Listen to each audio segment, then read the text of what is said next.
mirroring, so they'll mimic your facial expressions and how you talk. They'll, repetitive messages of safety. There's a whole bunch of things with neural and linguistic program, which is also used in advertising. Yeah, another word for it is subliminal advertising. It's part of that cluster of things. Repetitive images, I mean, for you to even have seen that, it kind of shows how you've broken yourself out of this and become hyper aware of it. Yes. But can we talk a bit about how somebody who's sort of aware of what's going on, of course you've delved into the details, but somebody who knows what's going on, but they're not sure what to do about it, what would your advice be to them? My advice, first off, is to step away from the internet and your cell phone for a period of time every single day. Do not let yourself become so immersed in this technology that there's no reality outside of that reality for you. The next is to really look at everything with a jaundiced eye and get a second opinion. Like if you're doing an AI search and you're getting a certain it's feeding you down a certain pathway, start asking questions to make it go the other way. Same with your search engine results. If all you're seeing is mainstream media, go deeper. So in Grok, you can actually select the button to what does it say? Think more deeply or something like that. Okay, so Grok. If you ask Grok a question, we're talking about the X-based artificial intelligence program that keeps evolving. I forget if it's called Grok 4 or Super Grok, or I don't know what it is lately. But you ask Grok a question, and it pretty much will give you back the mainstream narrative, which is often reflected in Wikipedia. And if you're if you want to go deeper than that, if you really want to know the answer, then you have to think deeply. But still, it's not using peer-reviewed literature. It's only using popular literature and media. It's not going to any sort of peer review. It goes to approved sources. Grok to approved sources. Largely trusted news initiative-based information. So this is all the major newspapers, Reuters, Associated Press, etc. Absolutely not Epoch Times or NTD. Right. Yeah. Sometimes if it's a very niche article, Epoch Times will show up first. If it's something nobody else would report on, then it will show up. This has been Google's choice to do this to Epoch Times and NTD, and it at every level we have to fight these people because these corporations because they want to control us. Right. And speaking of that, you all wrote in your book that individual citizen journalists are sort of the countermeasure to this. Absolutely. Do you all see free speech prevailing here? More so now than 8 months ago. Yeah. Why is that?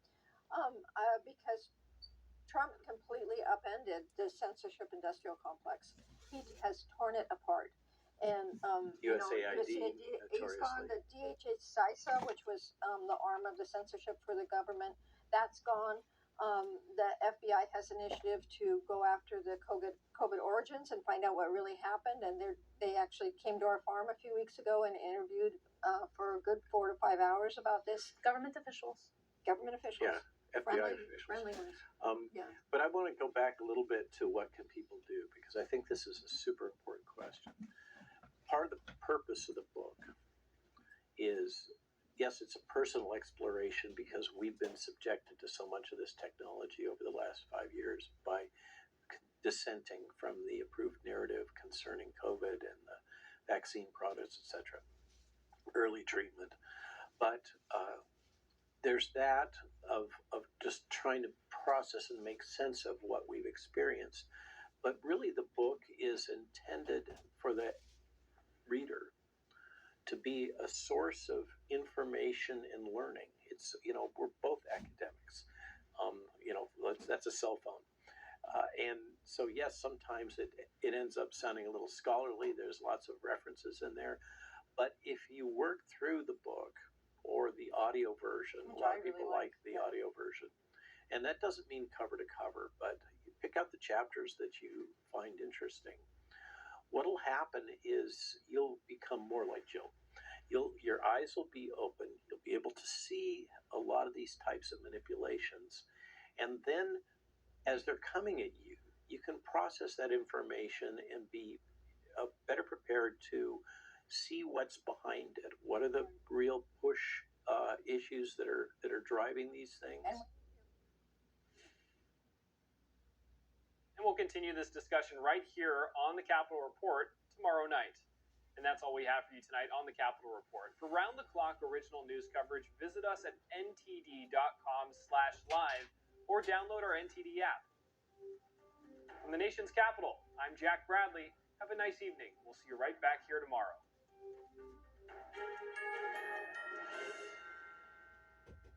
The Design Studio by Mathis Home is where your home decorating dreams come to life, with heirloom quality pieces for every room in your house. Is wonderful. I hope they have a lot of happiness, and I hope they have a lot of joy, and a lot of children. And I hope the women of America will have less cats and more children. Your queen is getting married, and so should you. See you guys tomorrow. Wondered what heaven's going to be like? Do you envision people on white clouds floating around playing their harps? Well, nothing could be further from the truth. Today, we're going to discuss with Jennifer Rothschild and Kelly Minter the eternal life we can look forward to in heaven and the blessed life Jesus came to give us before we get there. Let's get to it right now on Takeaways. Because Jesus didn't die just to bring us to heaven someday. He died to bring heaven to us now. It starts with blessing that Jesus came to bring is the kingdom. So we walk and we follow him and we receive that.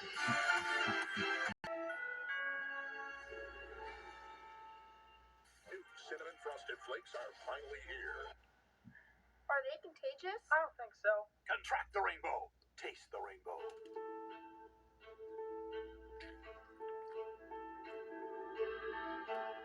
We've been told two very different narratives on the chemicals in our food. We've been told that processed cereals were filled with vitamins that kids need. We wouldn't think much about eating candy as kids. Colorful drinks in stores, well, they had their appeal. But we're also now being shown a very different picture. This is what most Americans innocently put into their bodies these days, and most alarmingly, into the bodies of their children. And it's no coincidence that Americans die earlier than Canadians or Germans or Italians or Japanese or Koreans or Australians or most any other comparable country. And it wasn't always that way until the early 1990s. Our life expectancy was the same or better than other developed countries. RFK Jr. notes some shocking facts. Despite being among the wealthiest countries on earth, despite our quality of life, Americans are among the least healthy people in the world. He says we're facing an epidemic of chronic diseases, obesity, cancer, diabetes, heart disease, and a lot of others. Somehow, the United States has the highest maternal mortality rate in the world. Somehow, we have the highest rate of infant mortality on earth. And he says a big cause of this is the food we eat. The video was from before RFK Jr. was appointed head of Health and Human Services. It was so that we can bring heaven to this earth here now. Yeah, absolutely. And sometimes I think that's missed when people are so focused on what's going on right in front of them. Yeah. And they're distracted by everything in the foreground, like financial problems or health problems or relational struggles.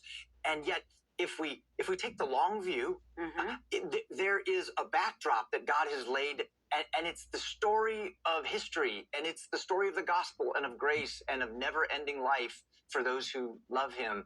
And gosh, if I can just keep my focus on the far away stuff, it really helps put the up close stuff in perspective. Well, it does. You're talking about living with an eternal perspective. Okay. Medics rushed a 7-year-old who was ejected from the Silverado to Children's Healthcare of Atlanta Scottish Rite. Crews took 3 adults to Kennestone Hospital. Troopers are still investigating what caused the crash. An early morning injured in DeKalb County. Authorities believe the fire was set intentionally and has since identified a person of interest. The fire happened at the Hills at Farrington Apartments. When firefighters arrived, they found a woman unresponsive in a bathroom. Medics rushed her to the hospital, but she did not survive. The man, who neighbors say was the woman's son, escaped through a back window. Medics rushed him to the hospital for treatment. I could hear her screaming and hollering for her life. And then by the time I was able to get outside and got all the neighbors out, the fire department and everybody was here.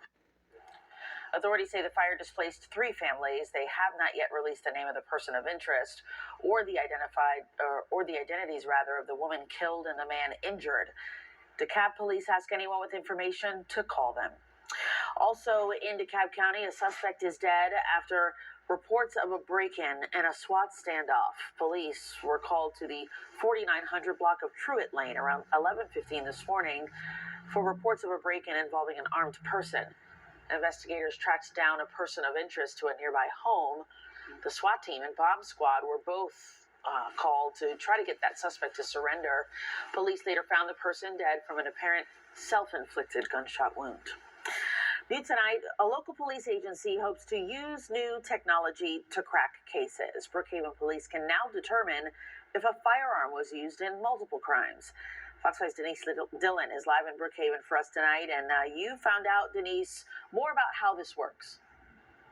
Yeah, I did. You may have seen video of those yellow evidence markers at crime scenes. Typically, those mark where a gun or shell casings have been found. Well, now investigators here in Brookhaven can use that evidence to determine if there's a link to other cases.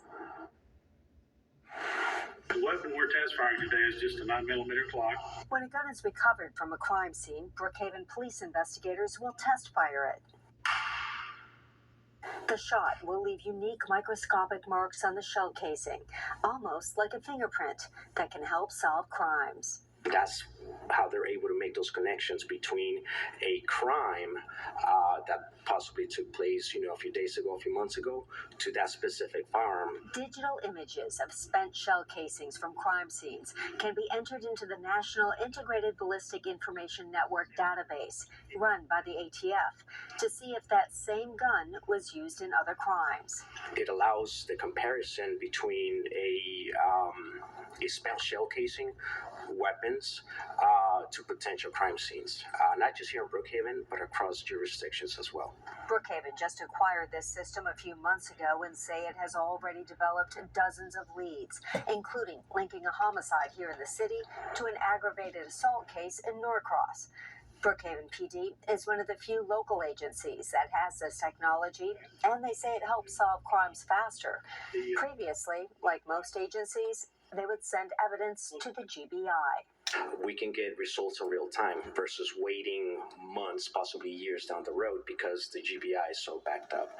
Being able to close cases that otherwise would have been, would have gone cold. And crime scene techs are now going back into the evidence room, looking at older cases up to 2-3 years old to see if there's a link between those and other crimes. Reporting live in Brookhaven, Denise Dillon, Fox 5 Sounds News. like it will be a very useful